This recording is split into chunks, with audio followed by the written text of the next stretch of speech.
નમસ્કાર. ચાલો આજના આ ખાસ વિશ્લેષણમાં સીધી જ વાત કરી અને ટાટ હાયર સેકન્ડરી પરીક્ષા પૂરી થયા પછીની જે ચિંતા છે તેને સંપૂર્ણપણે દૂર કરીએ.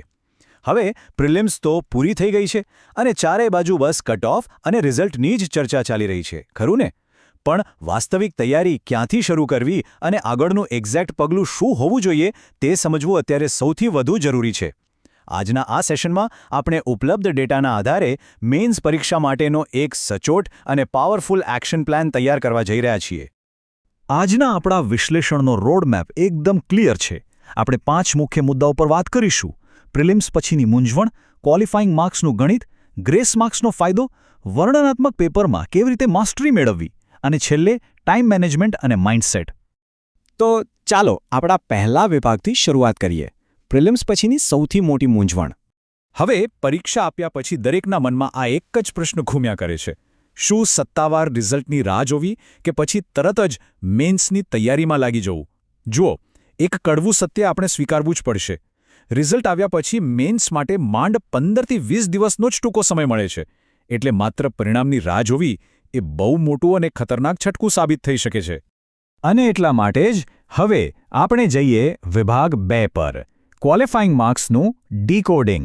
અહીં એકદમ રસપ્રદ આંકડો સમજવા જેવો છે. 200માંથી 70 માર્ક્સ.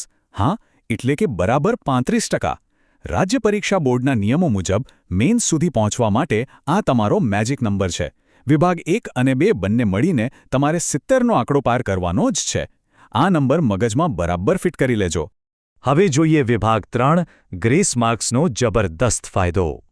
આ વખતે લેવાયેલી પરીક્ષામાં જે વિવાદિત પ્રશ્નો હતા ને તેના લીધે લગભગ 10થી 12 ગ્રેસ માર્ક્સ મળવાની પૂરેપૂરી શક્યતા છે. અને આ 10-12 માર્ક્સ આખી ગેમ બદલી નાખશે. ગણિત સમજો. જો તમારો સ્કોર 5ની આસપાસ હોય તો આ ગ્રેસ માર્ક્સ ઉમેરાતા તમે 70નો આંકડો આરામથી પાર કરી જશો. 70થી 80 વાળા તો બાઉન્ડ્રી પર હોવા છતાં ગ્રેસ માર્ક્સ સાથે એકદમ સેફ છે. અને જેઓ 80+ છે કે 100+ છે, અરે ભાઈ, તમે 100% સુરક્ષિત છો. તમારે માત્ર ને માત્ર મેઇન્સ પર જ ફોકસ કરવાનું છે. એટલે કટ ઓફની ચિંતા છોડો અને કામે લાગો. ચાલો હવે આગળ વધીએ વિભાગ 4 તરફ: વર્ણનાત્મક એટલે કે ડિસ્ક્રિપ્ટિવ પેપરમાં માસ્ટરી. પ્રિલિમ્સ તો માત્ર એક ચકાસણી હતી. અસલી જાદુ તો અહીં આ ડિસ્ક્રિપ્ટિવ પેપરમાં બતાવવાનો છે. અહીં એક બહુ મોટી ફિલોસોફી સમજવાની છે. જો તમે માત્ર એક વિદ્યાર્થી બનીને પેપર લખશો તો માર્ક્સ પણ એવરેજ જ મળશે. પણ જો ટોપ મેરિટમાં આવવું હોય ને તો લખાણ એક આદર્શ શિક્ષકની પરિપક્વતા અને સચોટતાવાળું હોવું જોઈએ. પેપર ચેકર જ્યારે તમારો જવાબ વાંચે ત્યારે એમને એમાં એક ભવિષ્યની શિક્ષકની દ્રષ્ટિ દેખાવી જોઈએ. આ જ વસ્તુ તમને મેરિટમાં ટોચ પર બેસાડશે. હવે નિબંધની વાત કરીએ. અહીં એક યુનિવર્સલ એસે ટેમ્પલેટ છે. ગમે તે વિષય પૂછાય, આનાથી તમે અટકશો નહીં. સ્ટેપ 1: શરૂઆત હંમેશા કોઈ મજબૂત સુવિચાર કે કરંટ અફેર્સથી કરો.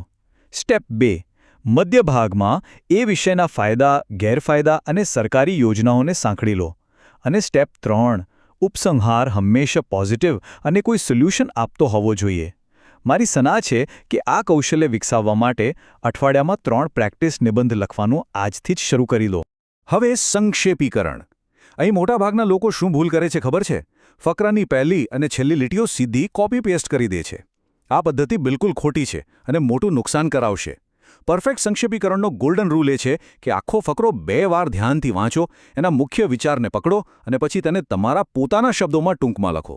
અને હા, યોગ્ય શીર્ષક એટલે કે ટાઇટલ આપવાનું ક્યારેય ભૂલતા નહીં. એના સીધા રોકડા માર્ક્સ હોય છે. પત્રલેખન અને ચર્ચાપત્રોની વાત કરીએ તો ફોર્મલ લેટરમાં સ્ટ્રક્ચર એટલે કે માળખાકીય શિસ્ત જ બધું છે. ડાબી અને જમણી બાજુની પરફેક્ટ ગોઠવણી અને એકદમ યોગ્ય સંબોધન, આનાથી એક પાવરફુલ ફોર્મેટ બને છે. જો તમે આ ઔપચારિક પત્રોના માળખા પર મજબૂત પકડ મેળવી લીધી તો સમજો માર્ક્સ સિક્યોર કરવાનો આ એક અત્યંત અસરકારક રસ્તો છે.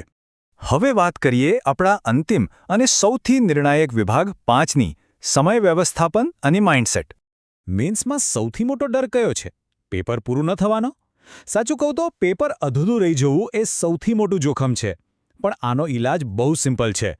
શરૂઆતની માત્ર 1 કે 2 મિનિટ કાઢીને રફ મુદ્દાઓ નોંધી લો. હા, માત્ર આટલા બલિદાનથી આખું પેપર સમયસર પૂરું થઈ શકે છે. કયા પ્રશ્નમાં કેટલો સમય આપવો છે તેનું રફ પ્લાનિંગ આખી પરીક્ષાની દિશા બદલી નાખશે.